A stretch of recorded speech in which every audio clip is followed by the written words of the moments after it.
वक्रतुण्डमहाकाय सूर्यकोटिसमप्रभ निर्विघ्नं कुरु मे देव सर्वकार्येषु सर्वदा सरस्वति नमस्तुभ्यं वरदे कामरूपिणि विद्यारम्भं करिष्यामि सिद्धिर्भवतु मे सदा गुरुर्ब्रह्मा गुरुर्विष्णुर्गुरुर्देवो महेश्वरः गुरुः साक्षात् परं ब्रह्म तस्मै श्रीगुरवे नमः।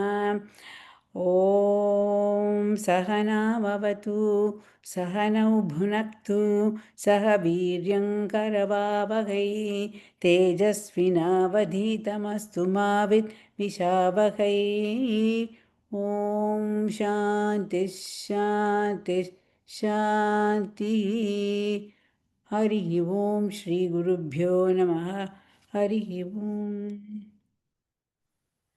धन्यवाद रुक् महोदय। धन्यवादः। लेट मी स्क्रीन शेयर करोमि।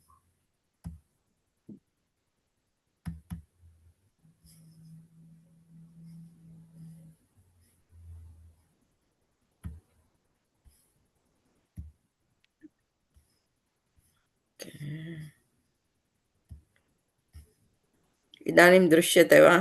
या ओके, कोऽपि आगच्छति चेत् वदतु। एकनिमिषं something happened to my Zoom. Oh. Your screen disappeared. Oh shucks.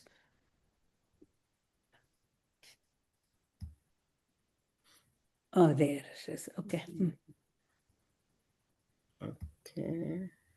Okay. Okay.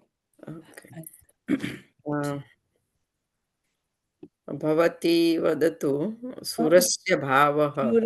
शौरिः सुरस्य भावः शौर्यम्। आम्, शौर्यं, या। तदनन्तरं त्रीणि पदानि सन्ति, right? शौर्यं, शूरत्वं and shurata. What is the other one? Shuratvam and shurata. Shurata. Oh, okay. I have to review that. Okay.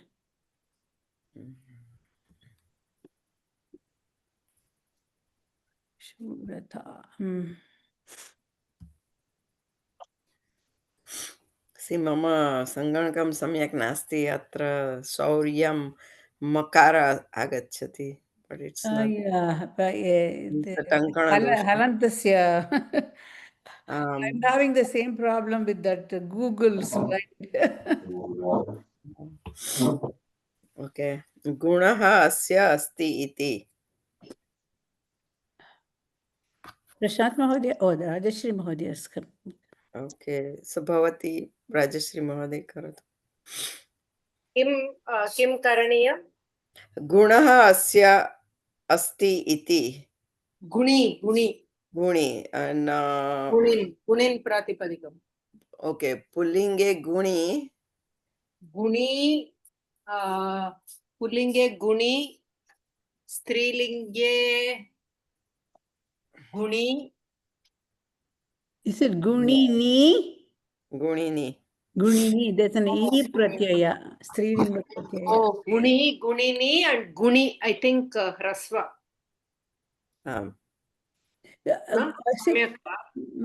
महोदय, गुणवान् इति पदम् अस्ति किल? That's not that. That's so that is गुणवान् अस्ति, किन्तु अत्र गुणः अस्य अस्ति इति न। Okay okay. गुणी गुणिनी गुणीनि। Oh, no गुणः no गुणी गुणिनी गुणिनी for the एकवचनं द्विवचनं बहुवचन इति न? No. No, pullinga, strilinga and napumsaka, I think. प्रशांत महोदय अस्ति वा? गुणिन नो गुणी गुणिनौ गुणिनः। Okay.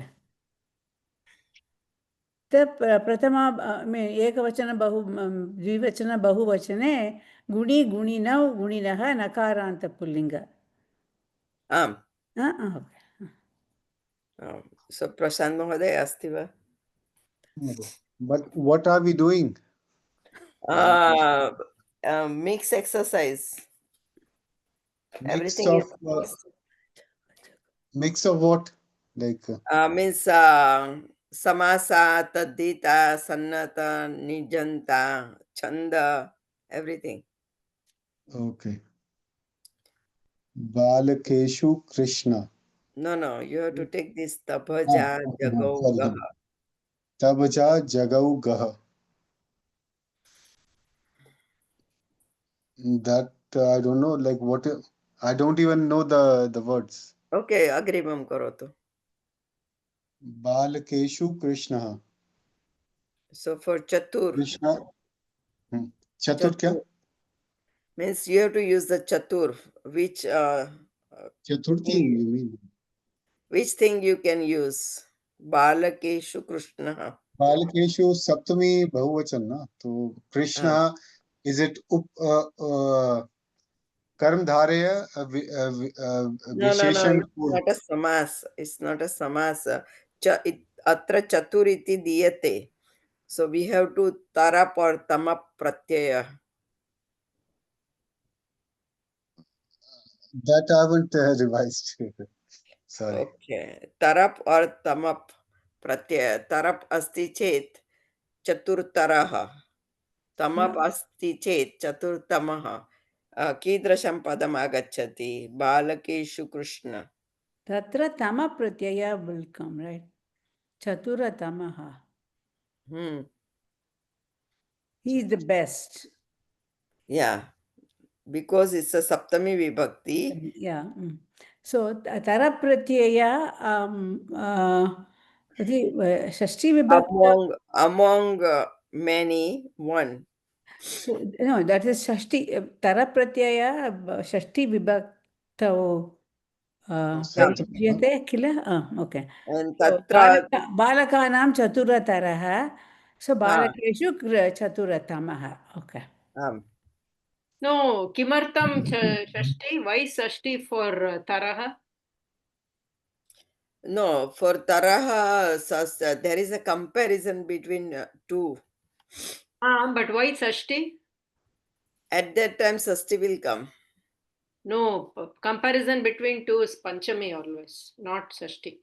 That is in vibhakti. Shashti is, you can use shashti saptami for comparison of many.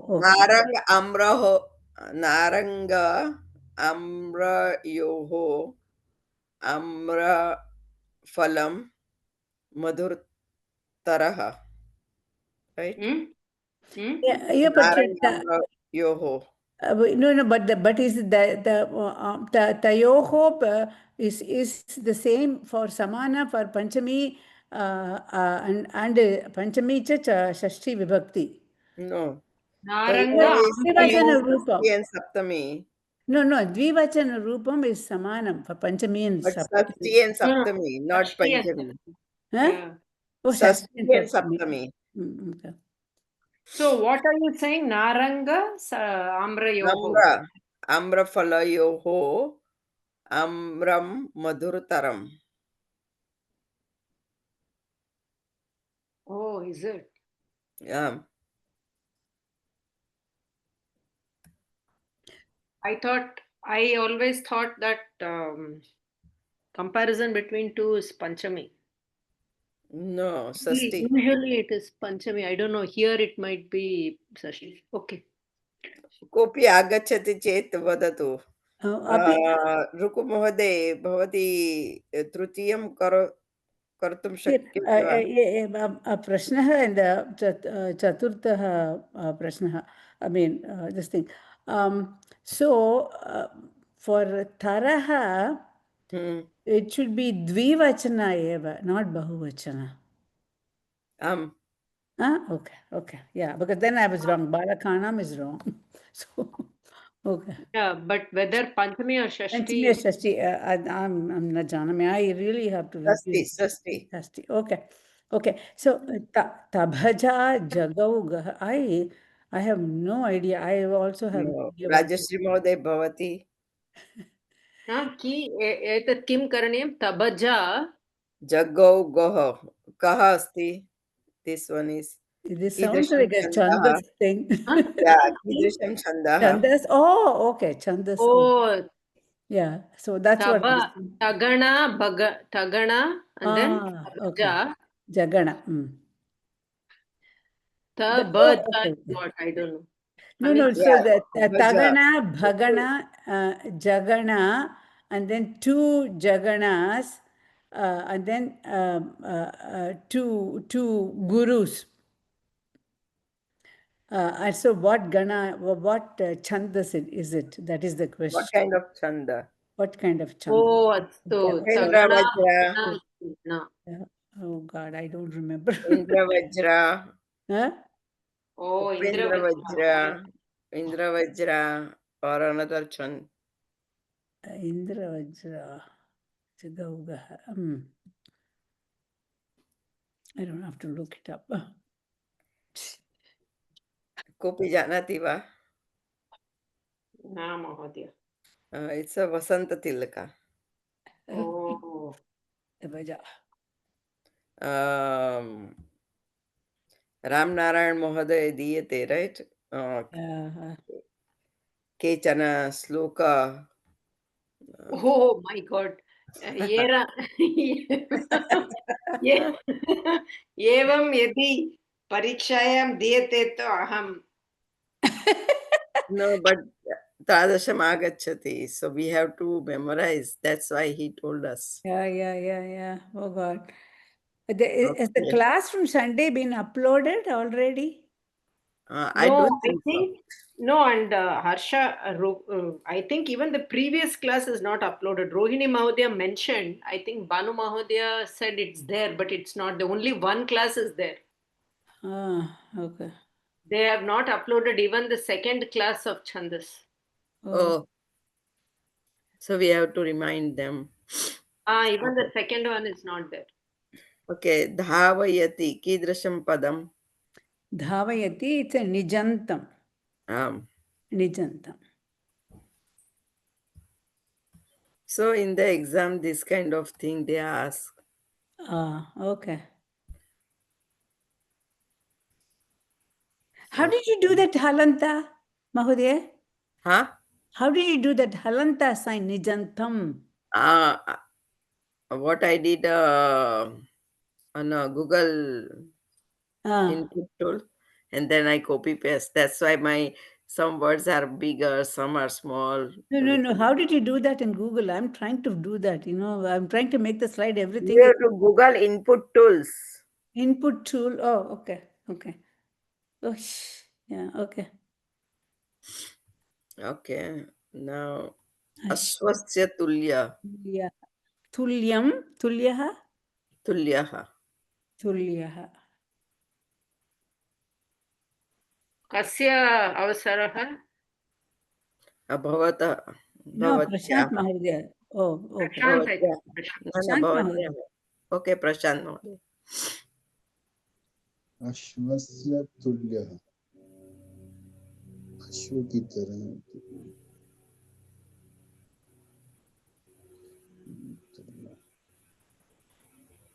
I think Prashant Mahodaya will do next one. Rajashri Mahodaya Bhavati Karotu.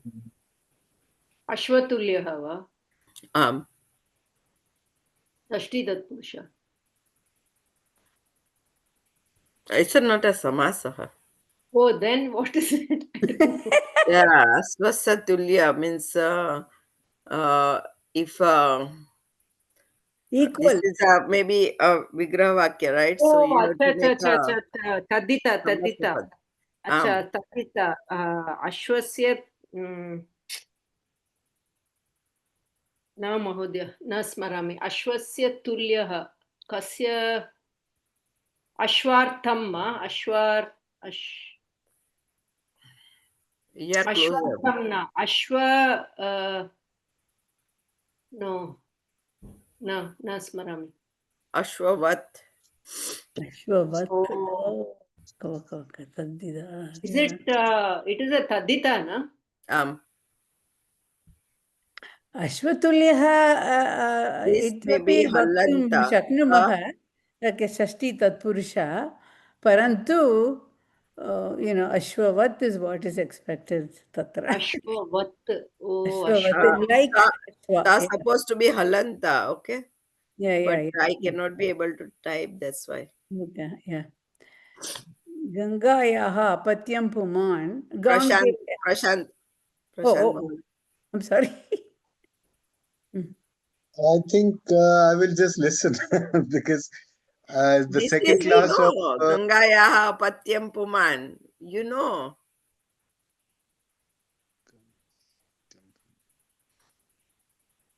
Ganga. Gangayaha Patyam Puman.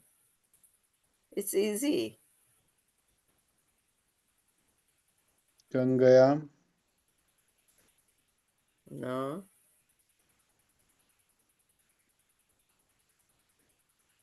So प्रथमसोपानः Karaniyam Prathama Akshara Vritti Karaniyam. आदिवृत्तिः Adi Vritti Bhavati.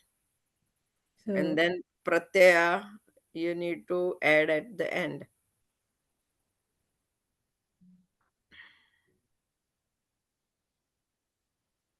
Gangam. Like Dasharathasa Apatyam Puman Dasharathi, right? Gangam. No. Gangam. No. Gagang. Gang Gangam. Kaikayaha Patyam Puman Kidrasha.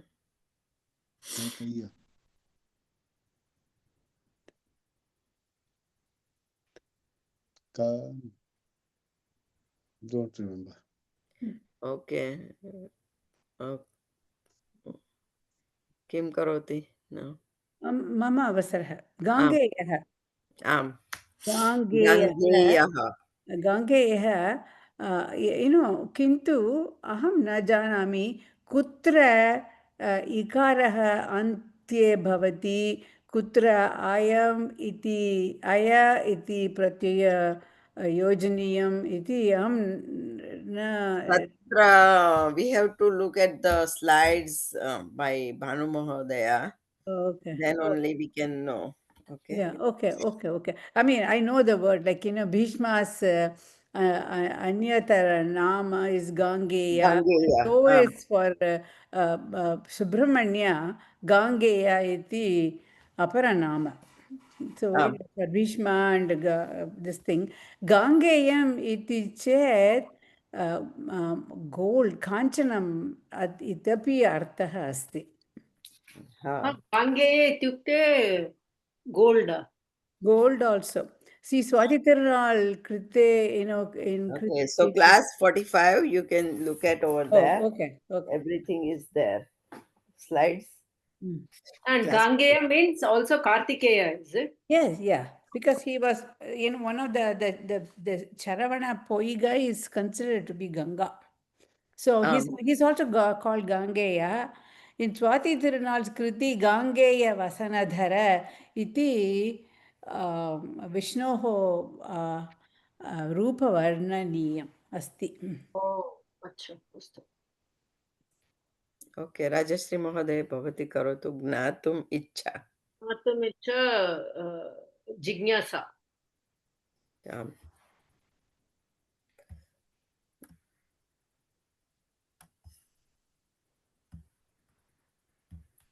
I think Lagutaraha Anayoho only it is. Prashant Mahoday Bhavata Karotu Agrimam Madhurasya Bhava. See, like this you have to do. Surasya Bhava, Shauryam, Shuratvam, Shurata.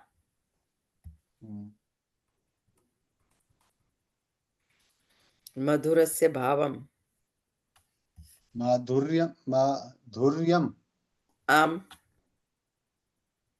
Next one. Pip. नहीं इसी का ही There were Madhuryam. three. This is Tadita, no? This is Tadita. Madhuryam. Then Madhurta, no. Madhurta. One is Madhurta, and then Madhurat, Madhuratvam. Madhuratvam.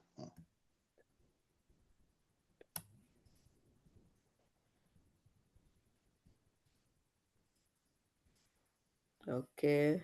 Now, रुको महोदय, भवती करोतु.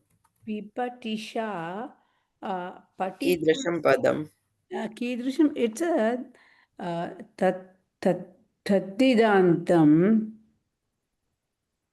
तद्दिदन्त. No, I don't know what to say. I forget the name of that.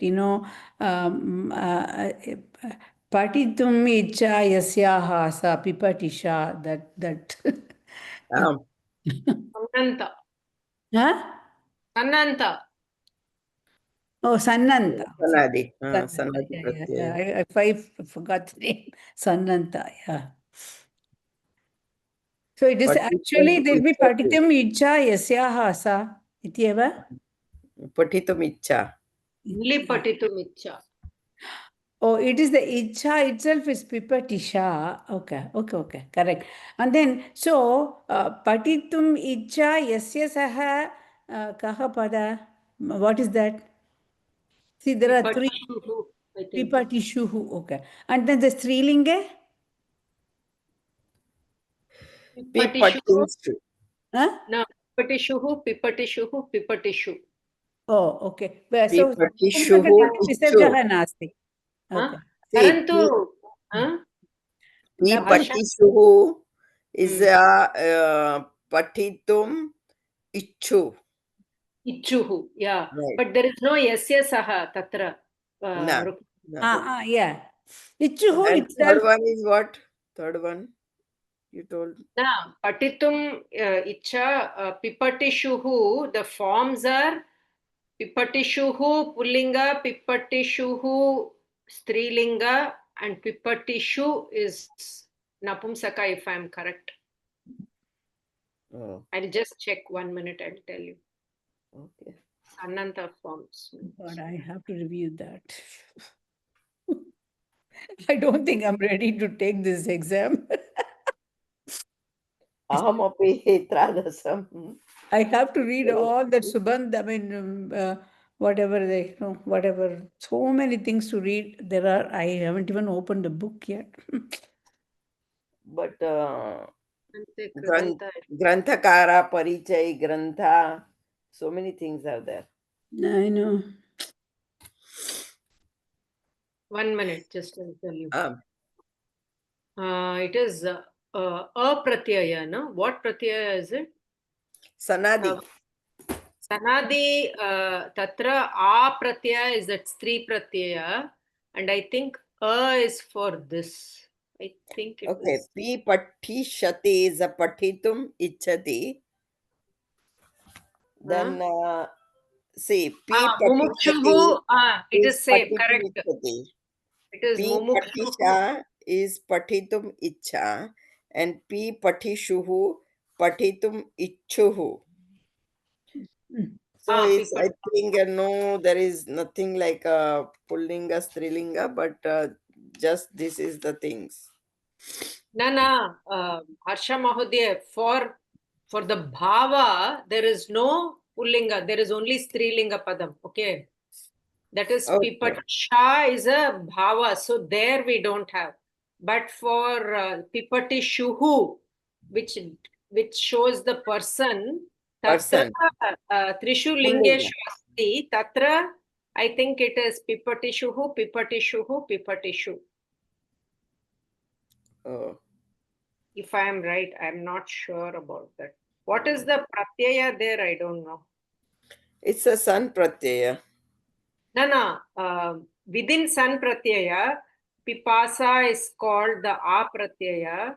A pratyaya. This is, I think, the u pratyaya. Pipasuhu, pipasuhu, pipasu. Yeah, correct.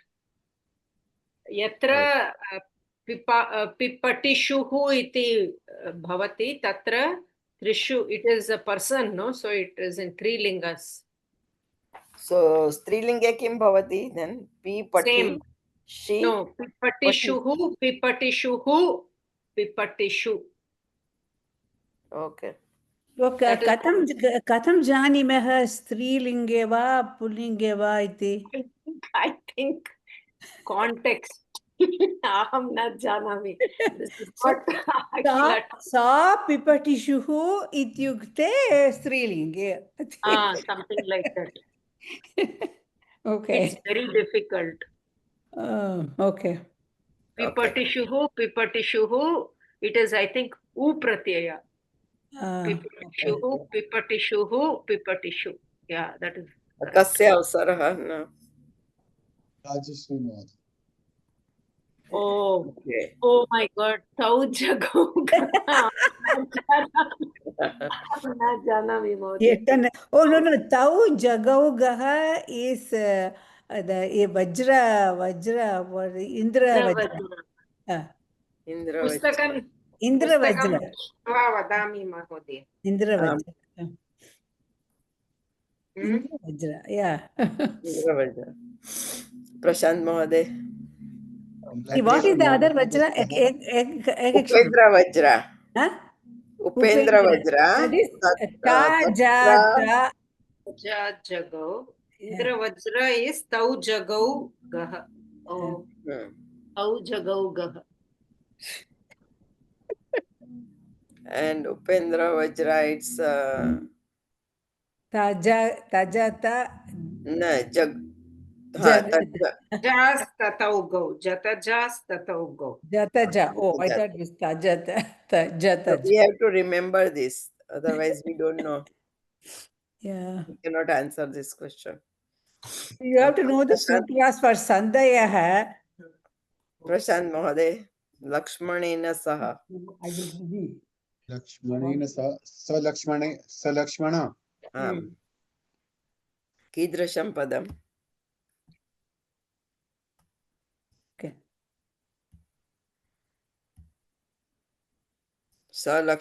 यदि सा लक्ष्मण दीयते किं करणीयम्?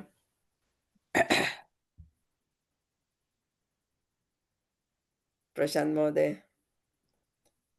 यदि सा लक्ष्मण दीयते विग्रह किं करणीयम्? Lakshmanena saha. Then लक्ष्मणेन सह वर्तते इति and कीदृशः समासः?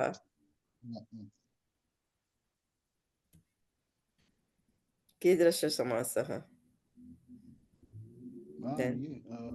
अव्यये तो नहीं, अव्यये न, लक्ष्मणेन सह वर्तते इति कीदृशः समासः? सः पूर्वपद बहुव्रीहि. ओके. शिवस्य इदं.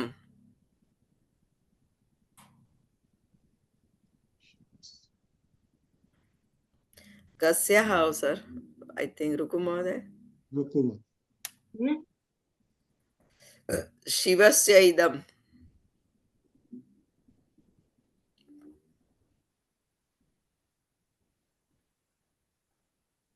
रुकु महोदय.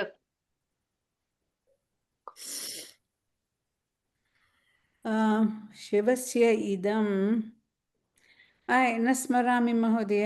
I know this, but I just can't remember. Okay, Rajshree महोदय करोतु. शैवं. Oh, आम्.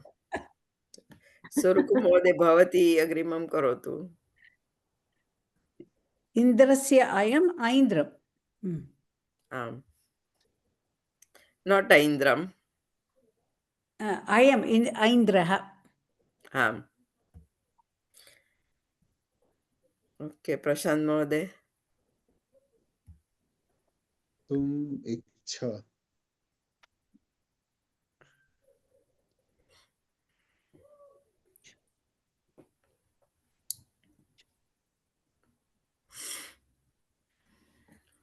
करणी. No. इच्छा. न जानामि। पी पठिषा, पठितुम् इच्छा, कर्तुम् इच्छा, कर्तुं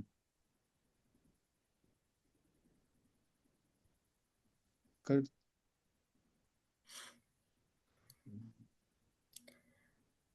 we have to memorize this because you cannot guess. कोऽपि जानाति वा? Is it Chikirsha? हा? Chikirsha? चिकीर्षा. Yeah.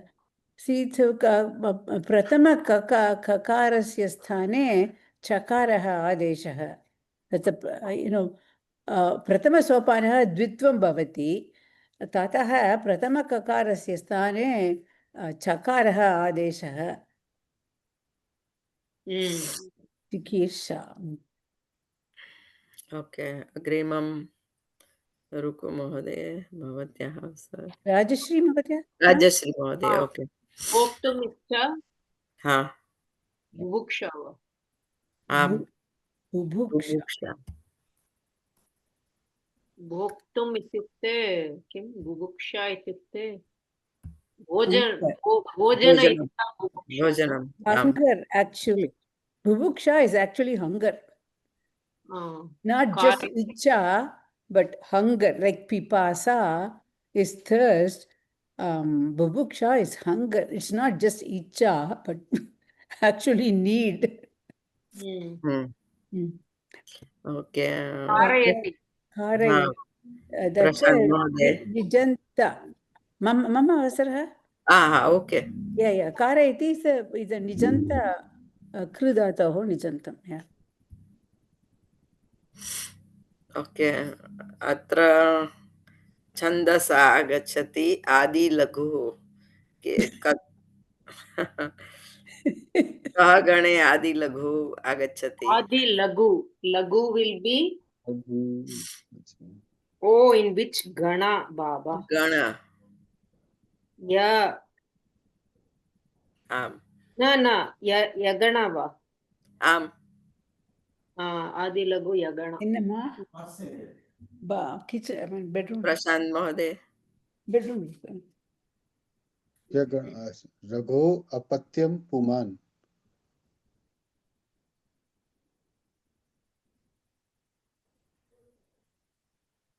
Raghuvansh.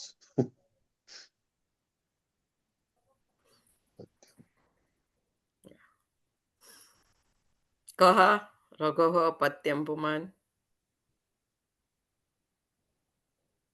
Raghu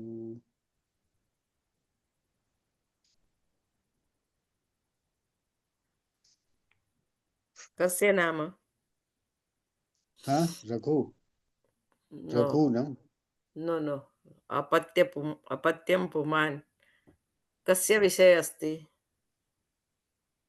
Once you make it out, you can easily guess. Raghuvansh. Raghuvansh. रघुवंशे कः आगच्छति? राम. रामस्य अन्य नाम?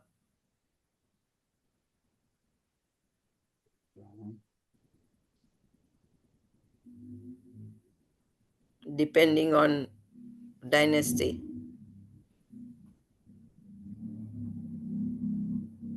Raghuvansh. No. It's a vansh, but रघोः वंशे Ram आगच्छति चेत् रामस्य अन्य नाम किम्?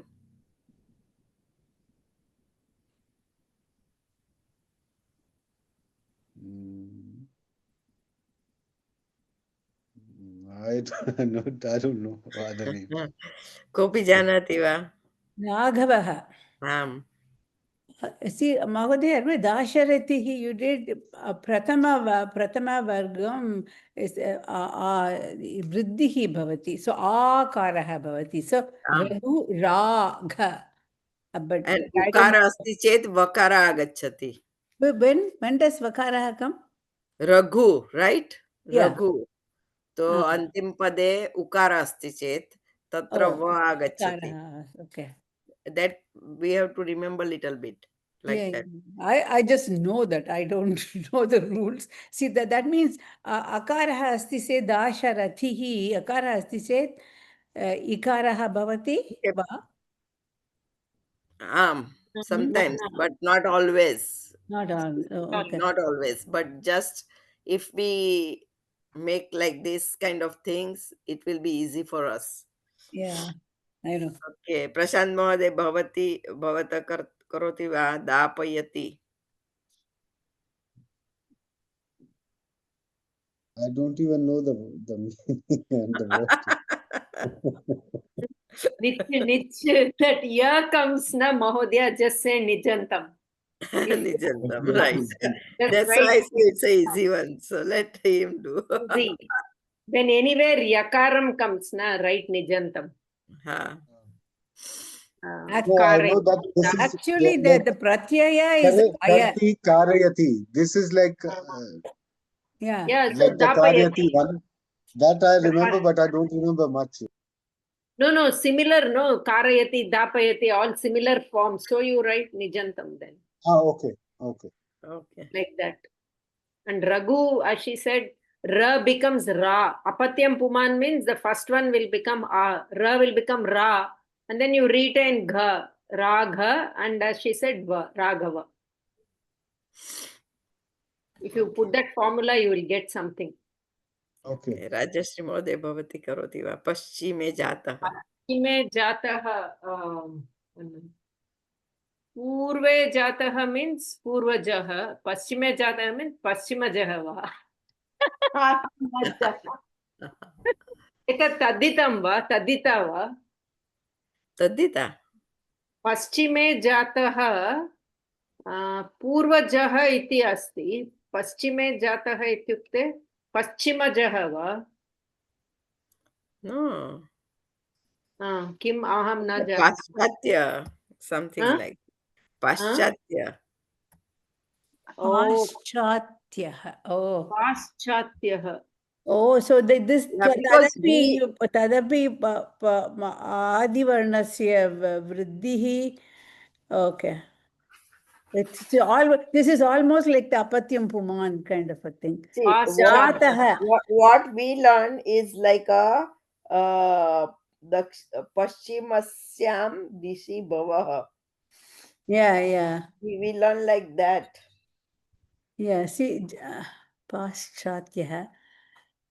See, and then see the purvajaha iti, it's a binnaha arthaha. Tatra purva iti dishi nasti, Nasti. parantu agre jataha, then, that is the meaning of that purva. Purva tatra means, prathamaha jataha, prathame jataha or agre jataha ityartaha. But tatra paschima, purva paschima ityukte east and west. Right. Okay. अत्र एक उल्लेखं करणीयं. Sometimes they give paschatya or Paschatya, paschatya. So we have to remember that prathama varnah akaranta jatah. Vruddhi bhavati. Yeah. So paschatya Adi also, vriddhi, yeah. yeah, paschatya also given. So it's wrong. So vikalpena, Vikalparupadi yadi rupadvayam asti. Okay. स्थापयति चेत् we have to think. Okay. Okay. Is it only for this dishi related vishayas? This or for everything? The vikalpa rupam, rupadvayam. Maybe Dishi. We don't know. Okay. But somewhere I saw that also. So let's see. But it's wrong like that. Yeah. Okay. Vaktum icha. Micha. Rukumate.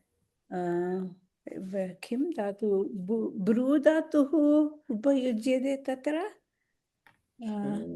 Bru धातुः और किं धातुः बु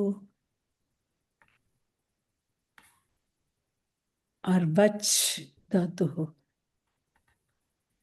अहमपि न जानाति. न जानामि महोदय. न, विवक्षा.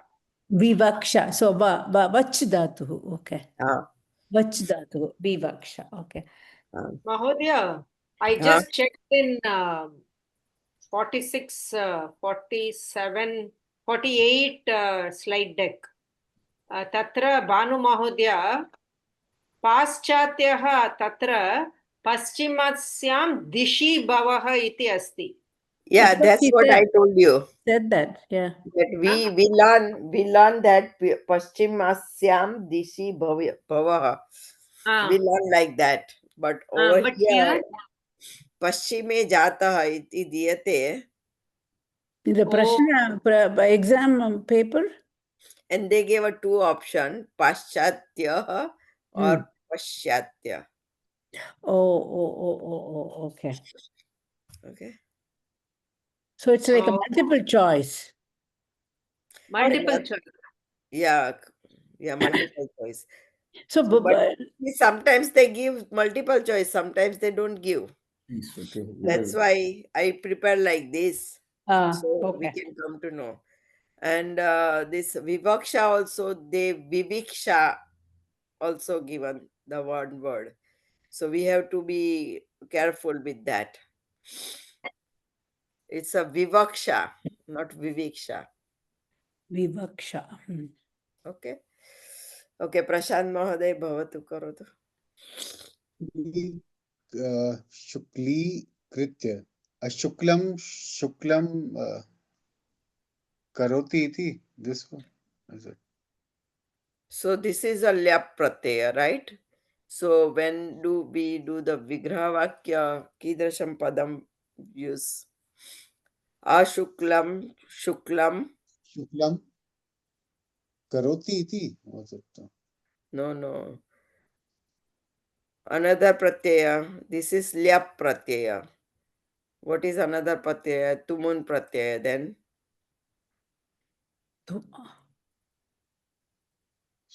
Shuklam kartum. No. That's what I told you, tumun, but not tumun. Over here we use another one. We learn that. Twa. Tva pratyaya. See, remember, like Twa Pratyaya, when there is no Upasarga. Upasarga asti ched, you use generally Lyap Pratyaya. But the same meaning.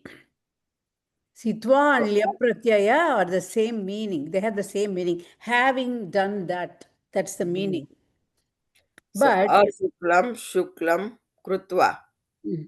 Kritva. Okay.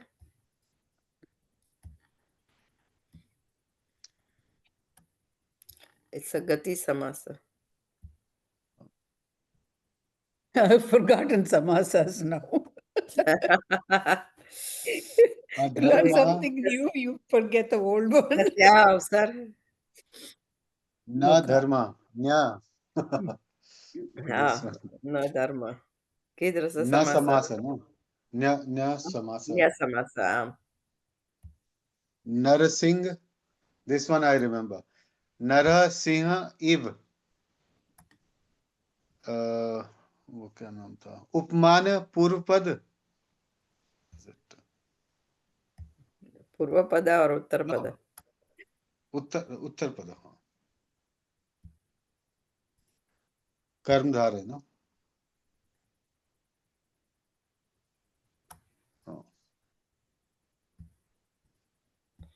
Okay. कहो करोति now. Rajashri or Danashurah, Daneshurah. Okay. Ashti इसका Saptami Tatpurusha. its meaning Danashura. He's a donor kind of. He's a kind of Daneshurah in giving. He's a very big person. Shura, like valley. Whatever. Daneshurah. Dane, he's a very big person like that. Okay. I think Prashant Mahoday, you can kartum shakyate va. सह लक्ष्मण स लक्ष्मण लक्ष्मणेन सह लक्ष्मणेन सह देन वर्तते वर्तते इति इति कः हाँ, समासः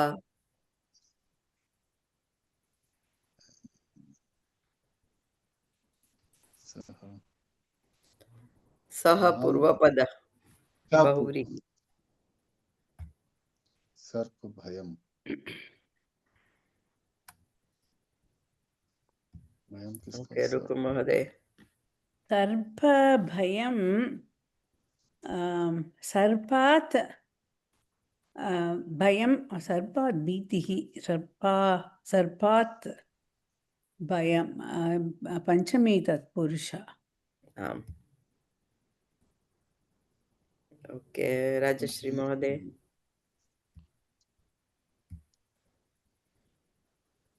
अधिहरि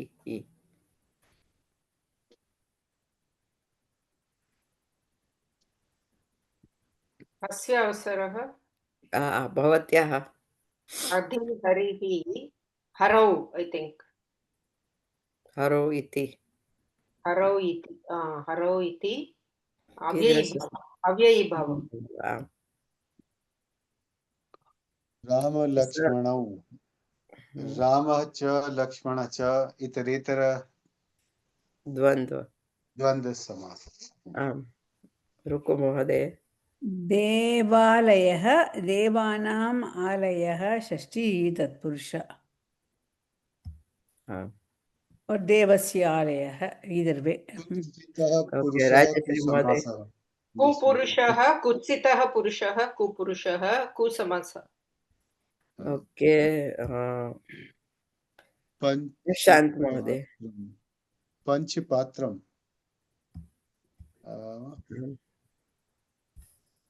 कितने पात्र हैं पंच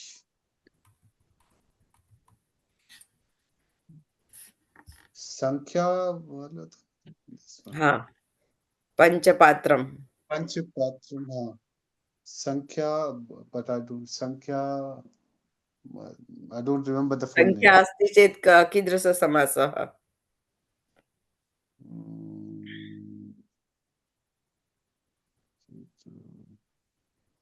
after itreta dvandva we learned that samasa Yeah, second one. Yeah, that was yeah Itretara, which one नाम अभी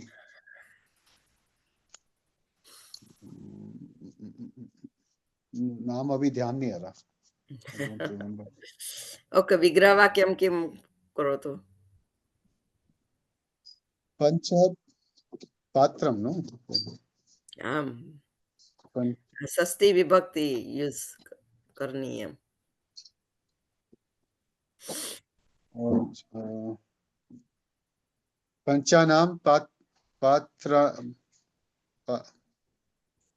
पात्राणि no षष्ठी विभक्ति पंचानां पात्राणां समाहारः right and then and कीदृश समासः नहीं right right द से ही शुरू होता है द्वंद्व no क्या नाम था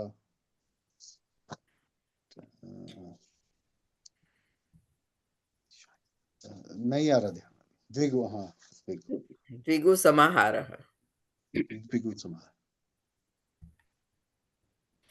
अतः समाहार लिखनीयम् ओके कस्याः अवसर अत्र मम अवसरः इत्यहं मन्ये हरिहर गुरवः विसर्गः अस्ति अपि अस्ति ओके अस्तु हरिहर गुरवः हरिश्च हरश्च गुरुश्च हरिहर गुरवः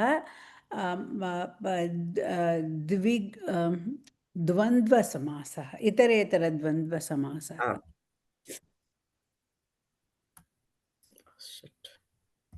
ओके राजश्री महोदय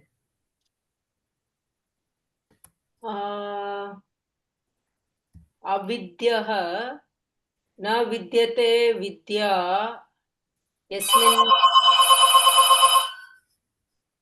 एक निमिषम हाँ? एक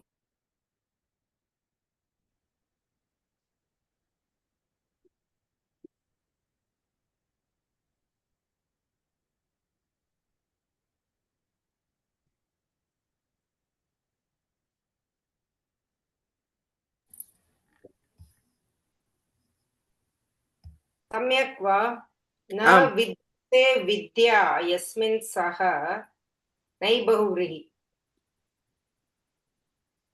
हाँ?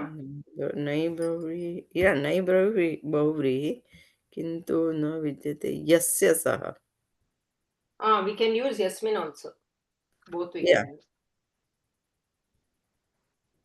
चोर भयम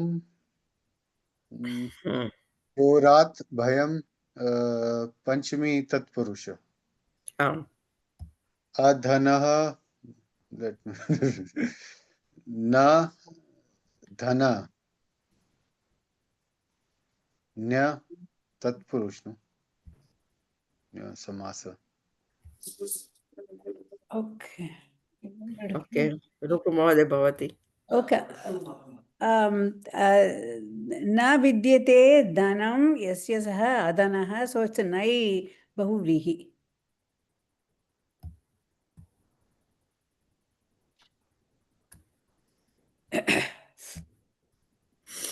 ओके प्रशांत नो राजश्री महोदय राइट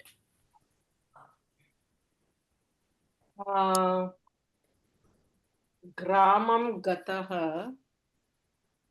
ग्रामगतः कीदृशसमासः द्वितीय आम् प्रशांत महोदय नीलम च तत् उत्पलम च नीलोत्पलम आम् right कीदृशसमासः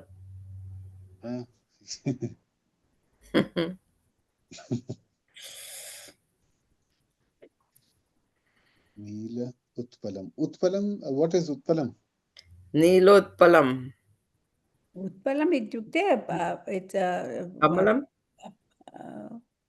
lily, actually water. Oh yeah. Kamalam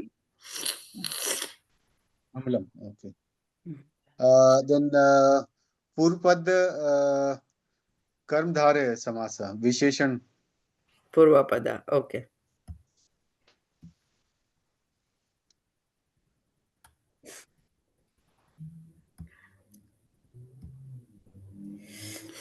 okay रुको महोदय छाया प्रधान तरुः छाया तरुः is it madhyama lopi? आम्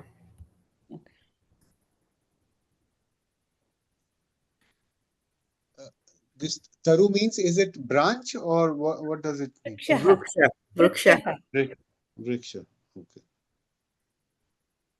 ओके राजश्री महोदय चतुर्णां युगानां समाहारः चतुर्युगं द्विगु समाहारद्विगुः आम्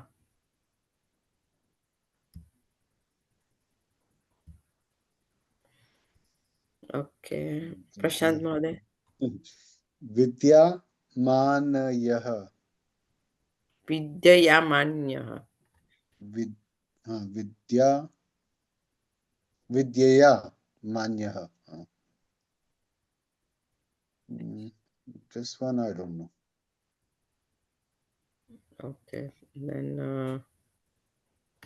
रुको महोदय करोतु What? विद्यामान्यः विद्यामान्यः कीदृशसमासः विद्यया I don't know. Is it तृतीया तत्पुरुष? या आम् ओके राजश्री महोदय रूपस्य योग्यम् अनुरूपम् इद अव्ययीभाव आम्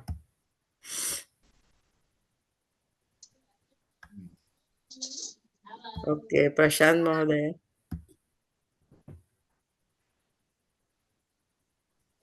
हिमम् इव शीतलम् हिम शीतलम् आम् कीदृशसमासः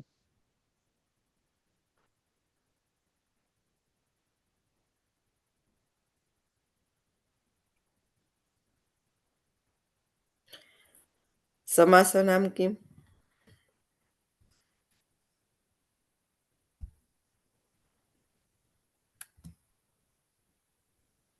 अपमानपूर्वपद.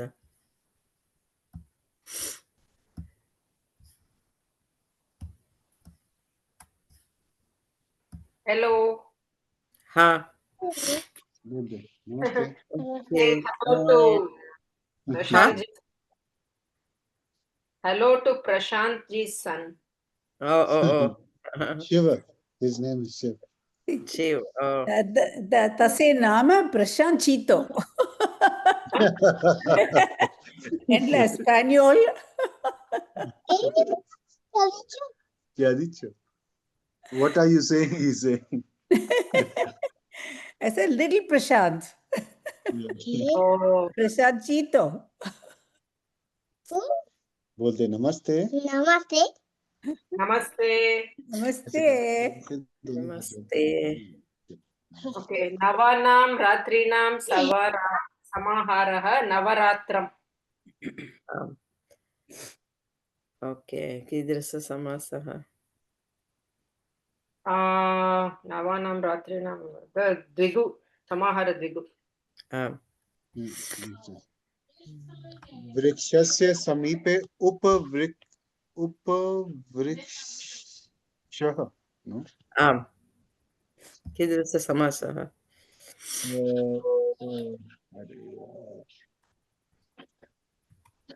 It's अव्ययी भाव. आम्. Upavriksam iti, right? No visargah. See, upavriksam or upavrikshaha? उपवृक्षम्. Upavriksam, okay. And that tadapi avyayameva. So, the padam upavriksham iti tad avyayam. Okay. Shulapanihi, shulaha panau yasya saha. Shulaha panau yasya saha. What is it? Bahuvrihi. I don't know what bahuvrihi is. Yes. Okay. Shulaha panau yasya saha. What kind of bahuvrihi it is? I don't know. We have a समानाधिकरण. तत्र समानपदम् आगच्छति. विभक्ति. So this is a different. Is it Saptami? No. No, Saptami Artha. No. If द्वयोः पदस्य विभक्ति समानमस्ति, it's a समानाधिकरण. So अत्र No. Parantu, no. Shulaha panau yasya saha. आम्. So it's the vibhakta samana नास्ति. So अहं भवतः क्लू ददामि. So that's okay.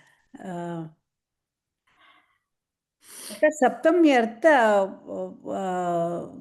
bahuvrihi I thought, but I don't remember. No. व्यतिकरण. Vyadhikarana. Oh, that's all.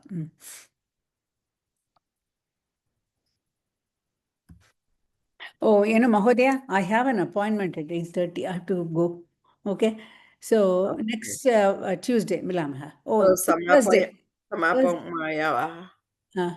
Next Tuesday, from next Tuesday, I have to go every Tuesday to the job. So I cannot make it on next Tuesday. So we have to figure out which day we can do. Okay, let me know. Okay, let me know. Okay. Convenient for you, Harsha Mahodaya. Once we can samapaya, then we can talk. Okay. So, भवती प्रार्थनाश्लोकं करोति वा? सर्वे भवन्तु सुखिनः, सर्वे सन्तु निरामयाः, सर्वे भद्राणि पश्यन्तु, मा कश्चित् दुःखभाग् भवेत्. ॐ शान्तिः. हरिः ॐ श्रीगुरुभ्यो नमः. हरिः ॐ. धन्यवादः महोदय. धन्यवादः. धन्यवाद.